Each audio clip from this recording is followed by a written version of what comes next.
బాగీలో ఆరో చేరగానే ఒక్కసారిగా బాగి ఆరోలా మారిపోతుంది. ఏంట వస్తున్నాను మనోహరి, నీ తాట తీయడానికి వస్తున్నాను. నా పిల్లలకు అన్యాయం జరగనివ్వను. గణపయ్య, ఈ అన్యాయం జరగకుండా నువ్వే చూసుకో. మనోహరి మెడలో నా భర్త అమర్ తాళి కట్టడానికి వీల్లేదు. తాళి కడితే నా పిల్లలు అనాథలవుతారు. ఇక అమర్కి తీరని లోటు ఏర్పడుతుంది. అలా జరగకుండా ఉండాలంటే ఈ పెళ్ళి జరగకూడదు అనే విధంగా అంటూ వెంటనే అక్కడి నుండి బయలుదేరుతూ ఉంటుంది. ఇక మరోవైపు మాత్రం మనోహరి చాలా సంతోషపడిపోతూ ఉంటుంది.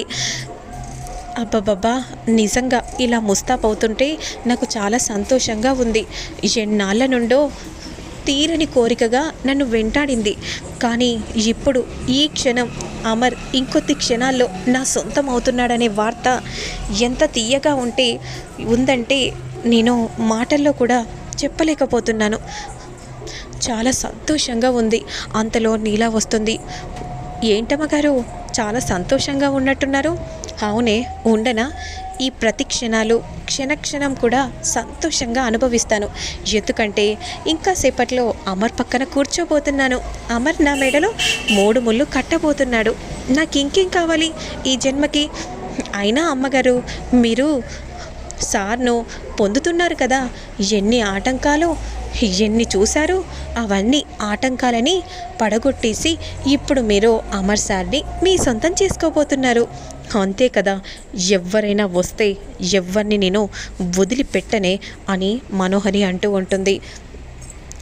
సరే, నేను రెడీ అవుతాను అని అంటూ అద్దం ముందు కూర్చొని మనోహరి రెడీ అవుతూ ఉంటుంది ఎంతో సంతోషంగా. మరోవైపు మాత్రం ఆరో అలా బయలుదేరుతుంది. పిల్లలు మాత్రం రెడీ అవ్వకుండా బాధపడిపోతూ కూర్చొని ఆలోచిస్తూ ఉంటారు. రాత్రి మాత్రం బాధపడిపోతూ ఉంటాడు.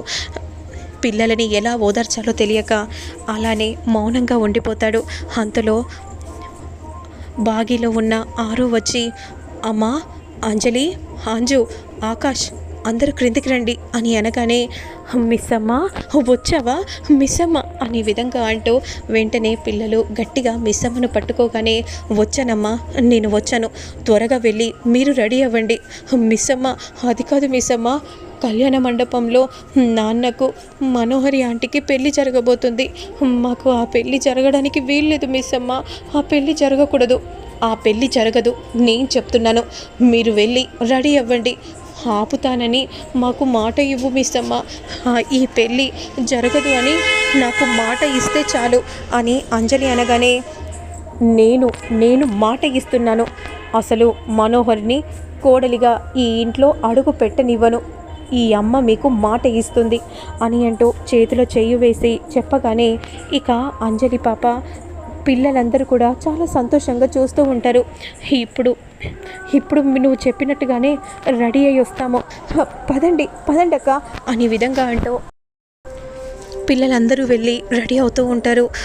కానీ బాగిలో ఉన్న ఆరు మాత్రం అలానే ఆ ఇంటిని చూస్తూ ఉంటుంది.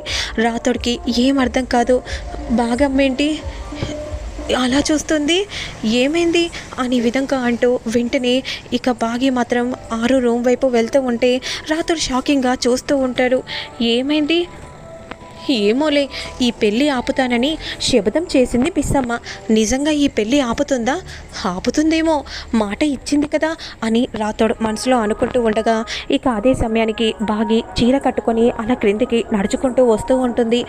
మిస్సమ్మను చూస్తే అరుంధతి అమ్మగారే వచ్చినట్టు అనిపిస్తుంది అనే విధంగా రాతోడు అనుకుంటూ అలానే చూస్తూ ఉంటారు. అంతలో పిల్లలు క్రిందికి రాగానే అలానే నడుచుకుంటూ వస్తుండగా ఆరుని చూసినట్టే అనిపిస్తూ ఉంటుంది. వెంటనే పిల్లలు వచ్చి అమ్మ అని అంటూ గట్టిగా పట్టుకోగానే రాతోడు అలానే షాకింగ్గా చూస్తూ ఉంటాడు. ఇక పదండమ్మ పిల్లలు అని అంటూ వెంటనే ఇక బాగిలో ఉన్న ఆరు పిల్లల్ని తీసుకొని బయలుదేరుతుంది. మరోవైపు పంతులు గారు వస్తారు. వెంటనే పంతులు గారు మంత్రాలు చదువుతూ ఉంటారు. పెళ్లి కొడుకును తీసుకుని రండి అని అనగానే వెంటనే అలా పెళ్లి కొడుకును తీసుకుని వచ్చి కళ్యాణ మండపంపై కూర్చోబెడతారు. మరోవైపు మాత్రం మనోహరి ఎంతో ఎగ్జైటింగ్గా ఫీల్ అవుతూ ఉంటుంది. పంతులు గారు మంత్రాలు చదువుతూ ఉంటారు. ఇక అదే సమయానికి అలాగే పెళ్లి కూతుర్ని కూడా తీసుకొని రండి అని అనగానే వెంటనే నీల పెళ్లి కూతుర్ని తీసుకొని వస్తూ ఉంటుంది. అమ్మగారు కూర్చుండి అమ్మగారు అని అనగానే అమర్ పక్కన మనోహరి కూర్చుంటుంది. మరోవైపు పదండమ్మ పిల్లలు అని అంటూ వెంటనే అలా వస్తూ ఉంటుంది కోపంగా పిల్లల్ని తీసుకొని. కానీ లోపలికి అడుగు పెట్టలేకపోతుంది. అప్పుడు వెంటనే అమ్మ పిల్లలు మీరు వెళ్ళండమ్మా నేను వస్తాను అనే విధంగా అనగానే సరే మిస్ అమ్మ అని అంటూ వెంటనే కళ్యాణ మండపంలోకి వెళ్తారు. కానీ బాగిలో ఉన్న ఆరు మాత్రం లోపలికి రావడానికి ప్రయత్నం చేస్తూ ఉంటుంది. ఏంటి లోపలికి వెళ్ళలేకపోతున్నాను, ఎలాగైనా సరే నేను లోపలికి వెళ్ళాలి, ఈ పెళ్ళి నాపాలి, లేదంటే నా పిల్లలకి అమ్మలేని లోటు ఏర్పడుతుంది అనే విధంగా అనుకుంటూ వెంటనే బాగి మాత్రం లోపలికి వెళ్ళడానికి ప్రయత్నం చేస్తూ ఉంటుంది.